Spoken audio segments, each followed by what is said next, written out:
এদিকে কোচবিহারে ফের আক্রান্ত বিজেপি নেতার গাড়িতে হামলা, শীতলকুচির ঘটনা। এর পাশাপাশি কোচবিহারের তুফানগঞ্জে তৃণমূল এবং বিজেপির মিছিলকে কেন্দ্র করে একেবারে সংঘর্ষ, বচসা, হাতাহাতি। দুটি ঘটনা একই দিনে কোচবিহারের দুটি জায়গা উত্তপ্ত। কোচবিহারে ফের আক্রান্ত বিজেপি নেতার গাড়িতে হামলা হয়েছে বলে অভিযোগ তৃণমূলের বিরুদ্ধে। শীতলকুচিতে বিজেপি বিধায়ক বরেন বর্মনকে ঘিরে বিক্ষোভ দেখানো হয়।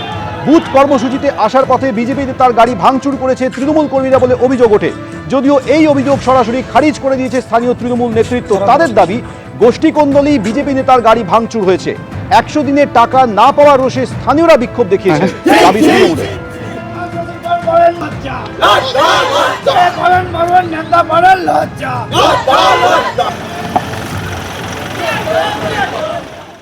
বিধায়ককে কেন গোব্যাক দিচ্ছে? আজকে যেটা দেখা যাচ্ছে, চোরের মায়ের বড় ঘটনা। কে চুরি করেছে? মমতা ব্যানার্জির মন্ত্রী থেকে শুরু করে, প্রশাসন থেকে শুরু করে সবাই চোর আছে। তারা কিসের শীতলকুচি বিধায়কের কেন গোব্যাক দিচ্ছে? কি চুরি করেছেন? আজকে যারা চোর, তাদের মুখে যদি এটা শুনতে হয়, রাজনীতিতে এর থেকে আর দুর্ভাগ্য কিছু নেই। সারা পশ্চিমবাংলার মানুষ দেখুক তৃণমূল কতটা নিচে নেমে গেছে। 2026 সালে তৃণমূলের বিসর্জন অবশ্যম্ভাবী, একদম নিশ্চিত হয়ে গেছে। গত 5 বছরে বরেন বর্মনকে মানুষ দেখতে পায়নি। মানুষ 5 বছর ধরে খুঁজে বেড়াচ্ছে বরেন বর্মন কোথায়, কি কাজ করলেন তার হিসাব চাইতে। এবারে বরেন বর্মনকে এতদিন পরে মানুষ হয়তো রাস্তাঘাটে দেখছে, ওনার কাছে জানতে চাচ্ছে। এটা হয়তো ওনার খারাপ লাগতে পারে। আর সব থেকে বড় কথা, আজকের যে ঘটনা, আমার কাছে যতটুকু খবর, এখানে বরেন বর্মনের গোষ্ঠীর একটা কর্মসূচি আছে। আর এই গোষ্ঠীর কর্মসূচির খবর পেয়ে মুরারি এখানে উপস্থিত হওয়ার চেষ্টা করছে।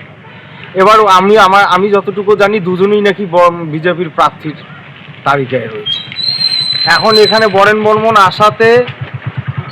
বর্মনের কর্মসূচিতে মুরারি আসাতে বরেন বর্মনের লোক ক্ষিপ্ত হয়ে মুরারির গাড়ি ভাঙচুর করে এবং ওনাকে আক্রমণ করে। আপনারা জানেন যে আগামীকালই, অর্থাৎ যেদিন চূড়ান্ত ভোটার তালিকা প্রকাশিত হচ্ছে, সেদিনই প্রথম দফায় রাজ্যে 240 কোম্পানি কেন্দ্রীয় বাহিনী আসতে চলেছে।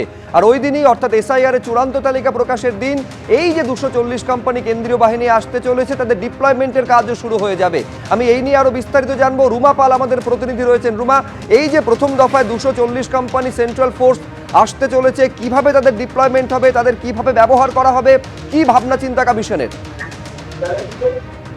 দেখো, প্রাথমিক পর্যায়ে যেটা বলা হয়েছিল যে 1 মার্চের আগেই কিন্তু আসবে, সেই সুবাদেই কিন্তু জানা যাচ্ছে যে কেন্দ্রীয় বাহিনী আসছে এবং একেবারে যেদিনকে voter list, final voter list বেরোচ্ছে, সেদিনকেই কিন্তু এসে পৌঁছবে। এবং খুব স্বাভাবিক, প্রত্যেকটা জেলার ক্ষেত্রেই কিন্তু তারা ঠিক করে দিয়েছেন যে কোথায় কোথায় থাকবে, এবং অবশ্যই সেক্ষেত্রে কেন্দ্রীয় বাহিনী কোথায় থাকবে সেক্ষেত্রে যেমন অবশ্যই জিপিএস এর মাধ্যমে তাদেরকে ট্র্যাক করা সম্ভব হবে। এবং তার সঙ্গে এটাও খুব এরিয়া ডমিনেশনের সাথে সাথে মানুষের মধ্যে যে কনফিডেন্স বিল্ড আপ করার প্রাথমিক যে কাজ, সে কাজটা কিন্তু তারা করবেন। এবং সেক্ষেত্রে যদি আমি কলকাতার ক্ষেত্রেই যদি ধরে রাখি, সেটা কিন্তু 12 কোম্পানি কেন্দ্রীয় বাহিনী আসবে প্রথম যেটা আসছে। এবং সেক্ষেত্রে পূর্ব মেদিনীপুরে দেখা যাচ্ছে যেটা 14 কোম্পানি। এবং তার সঙ্গে এটাও ঠিক যে মালদাতেও 12 কোম্পানি এবং দক্ষিণ দিনাজপুরে 10 কোম্পানি। তারপরে আমরা দেখতে পাচ্ছি উত্তর 24 পরগনা, দক্ষিণ 24 পরগনাতেও কিন্তু ধাপে ধাপে বিভিন্ন জায়গায় আলাদা করে কেন্দ্রীয় বাহিনী আসছে।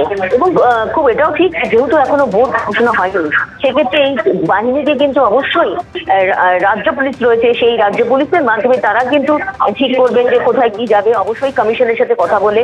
এবং তার সঙ্গে এটাও ঠিক যে এসপিএনও আছেন, স্টেট পুলিশ নোডাল অফিসার আছেন, তার তত্ত্বাবধানেই সবকিছু হবে। এটাও ঠিক যে কমিশন বলছে যে যেহেতু এখনো ভোট ঘোষণা হয়নি, কিন্তু প্রাথমিক পর্যায়ে যে কাজ, যেটা বলা হচ্ছে যে এরিয়া ডমিনেশন এবং যেটা হচ্ছে কনফিডেন্স বিল্ডার, সেটা সেই ক্ষেত্রে সেটাই করবেন।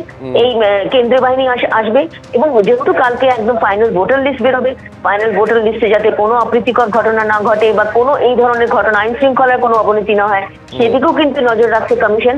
এবং এটা ঠিক, যেহেতু প্রথম পর্যায়ে আসছে 240, এবং আরো 10 মার্চের আগেই কিন্তু আসবে আরো 240 কোম্পানি, অর্থাৎ 480 কোম্পানি কিন্তু কেন্দ্রীয় বাহিনী ঘোষণা করে দেওয়া হয়েছে একেবারে ভোটের নির্ঘণ্ট ঘোষণার আগেই।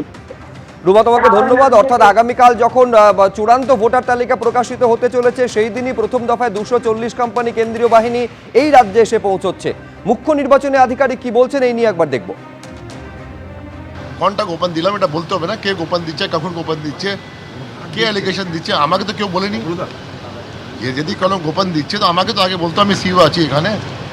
আর স্যার বলছি যে কেন্দ্রীয় বাহিনীকে জিপিএস ট্র্যাকার লাগানো হবে বা তাদের বডি ক্যামেরা থাকবে, যেটা আপনি কাল বলছিলেন, এটা কোনো স্পেসিফিক রিজন আছে স্যার? না, এটা স্পেসিফিক রিজন নেই। যে আমাদের যে পুলিশ অবজারভার এসছেন, যে পুলিশ অবজারভার ইসিআই পাঠিয়েছেন, উনি সিদ্ধান্ত নিয়েছেন এটা করার জন্য। এটা কি বাহিনী মুভমেন্ট ট্র্যাক করার জন্য? কারণ এরকম ইয়েস ইয়েস, বাহিনী মুভমেন্ট ট্র্যাক করার জন্য।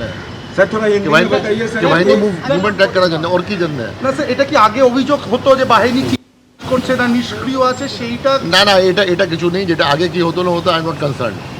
এটা নতুন অবজারভার এসছেন, উনি বললেন যে আমি এরকমই করবো, যেটা আছে আমার এটাই রিকোয়েস্ট করছি, আমি ইসিআইকে এটা উপদেশ দিচ্ছি, আমরা অ্যাডভাইস দিচ্ছি, উনি বললেন এটা। স্যার পলিটিক্যাল পার্টিগুলো বলছেন যে কেন্দ্রীয় বাহিনী আসছে ঠিকই, কিন্তু তাদের তো এসপির আন্ডারেই কাজ করতে হবে। নিশ্চয়ই এসপি আন্ডার কাজ করতে হবে। সেক্ষেত্রে তো রাজ্য পুলিশের ক্ষেত্রেই হচ্ছে। ভাই SP, how can you assume যেটা এসপি আছে ল অ্যান্ড অর্ডার কাজ করবে না? How can you assume that? SP যে আছে, এসপি তো দায়বদ্ধ আছে ল অ্যান্ড অর্ডার মেনটেন করার জন্য। এটা তো নেই কি কোথায় ল অ্যান্ড অর্ডার হবে ও সেন্ট্রাল বাহিনীকে ইউজ করবে না। SP is IPS officer, UPSC থেকে পাস করেছে, এটা কাজ জানে আইপিএস জয়েন করেছে, তো ইউজ করবে না এটা কি? এই যে 240 কোম্পানি কেন্দ্রীয় বাহিনী আগামীকালই আসতে চলেছে, তার ডিপ্লয়মেন্টটা কি হবে? ব্রেকআপটা এবার আপনাদের সামনে রাখি। বারাসাত পুলিশ জেলায় থাকবে 6 কোম্পানি কেন্দ্রীয় বাহিনী, বনগাঁ পুলিশ জেলায় 4 কোম্পানি, বসিরহাট পুলিশ জেলায় 7 কোম্পানি, ব্যারাকপুর পুলিশ কমিশনারেটে মোতায়েন থাকবে 9 কোম্পানি বাহিনী, বিধাননগর পুলিশ কমিশনারেটে 4 কোম্পানি, আর সব মিলে এই জেলায় 30 কোম্পানি কেন্দ্রীয় বাহিনী মোতায়েন থাকবে। এবার দক্ষিণ 24 পরগনাটার ছবি, জেলার ছবি আপনাদের সামনে তুলে ধরি। বারুইপুরে 5, ডায়মন্ড হারবারে 6 কোম্পানি বাহিনী মোতায়েন করা থাকবে, সুন্দরবন পুলিশ জেলায় থাকবে 4 কোম্পানি বাহিনী, সব মিলিয়ে এইখানে মোতায়েন হবে 15 কোম্পানি কেন্দ্রীয় বাহিনী।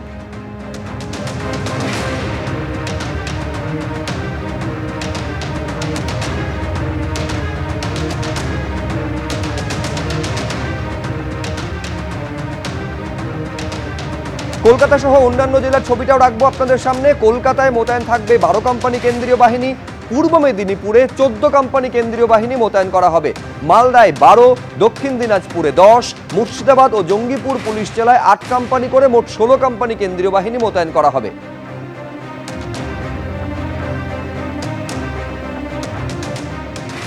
কেন্দ্রীয় বাহিনীর জওয়ানরা এসে স্কুলে স্কুলে থাকতেই পারেন, কিন্তু আমরা চাইবো না সেজন্য স্কুল শিক্ষা ব্যাহত হোক, এই মন্তব্য করেছেন ব্রাত্য বসু।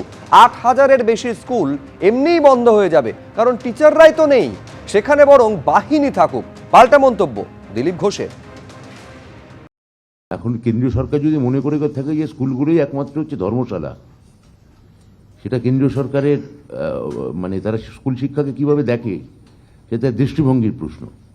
তো আমাদের এসে থাকতেই পারেন, আমার মনে হয় কেন্দ্রীয় সরকার নিশ্চয়ই কেন্দ্রীয় তাদের বাহিনী কোথায় থাকবেন তার থাকার ক্ষেত্রে নিশ্চয়ই তাদের আলাদা ভাবনা আছে, কিন্তু এটার জন্য যদি রাজ্যে স্কুল শিক্ষা ব্যাহত হয় সেটা আমরা চাইবো না। 8000-এর বেশি স্কুল তো এমনি বন্ধ হয়ে যাবে, যেখানে টিচারই নেই, তো সেখানে ফোর্স থাকুক। সেটাও তো সেন্ট্রাল গভর্নমেন্টের সর্বশিক্ষা অভিযানের টাকা স্কুল তৈরি, ওনারা তো করেননি, ওনারা টিচারও দিতে পারছেন না। 6000-এর বেশি স্কুল আছে যেখানে স্টুডেন্ট নেই, সেই স্কুলগুলো কি হবে? এইসব কাজে লাগুক। এবিপি আনন্দ, এগিয়ে থাকে, এগিয়ে রাখে।